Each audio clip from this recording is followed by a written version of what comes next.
Good morning mga kabiyeros. So for today's video po ay magdi-deliver kami sa Soising May Kawayan, Bulacan. So bali naglo-loading na yung nagkakarga na yung dalawang helper ko ng mga acute na RC.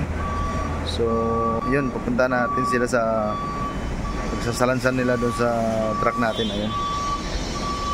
Sige. So ayan, ang karga namin ay acute na RC. 1,025 yan, di ba?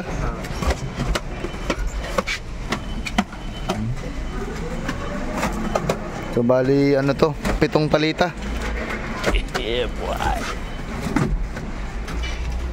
Ang dami.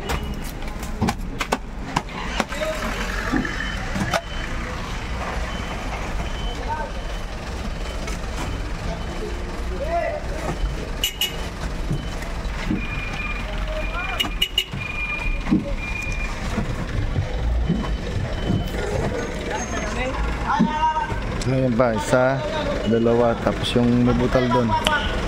Nice. Mga busy yung ibang mga driver, mga kaberos.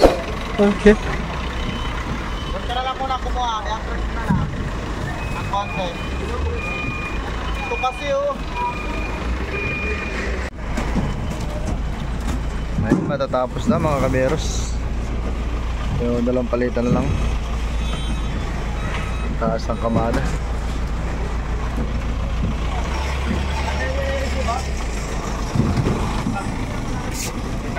Bakbakan din, no? Lemon sa kanal, lemon. Amin RC. Huwag kayo iiyak.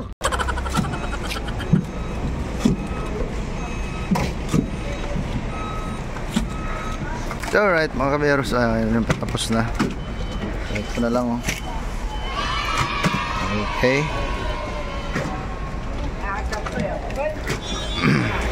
Yan. Go. So yun mga kaberos, paalis na nga kami. Nandito na yung resibo. Okay na, dito lang. Yan, nagpagas kami dito sa Shell. Alright, alis na kami mga kaberos. Let's go.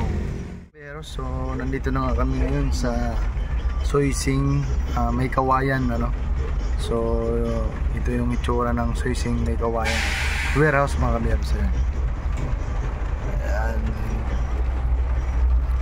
1 minute. Ayan itsura. Ayan, nila yun ang pangalan, Soising. Kita nyo, tapos ayan ang labasan. Tapos nandun yung entrance. Ayan, doon sa kadulo na yan. Alright, so mga kabiyeros, open ako mamaya ng camera kung kakayanan natin mag-open ng camera dun sa pagdidiskargahan. Let's go. So yun mga kabiyeros, hindi kanina nakuhanan sa loob ng camera dahil paspasan yung ano, so bawal ang cellphone. And then ngayon, tinabot na nga tayo ng gabi. Kung napapansin nyo, madilim na po. Pero nandito pa rin tayo ngayon sa Soising Warehouse, May Kawayan, Bulacan. So right mga kabiyeros, so see you next vlog na lang mga kabiyeros. Maraming salamat sa lahat ng sumusuporta sa page natin, Biheros Vlog. Paki-subscribe naman po ng YouTube channel natin, Biheros Vlog din po. Let's go.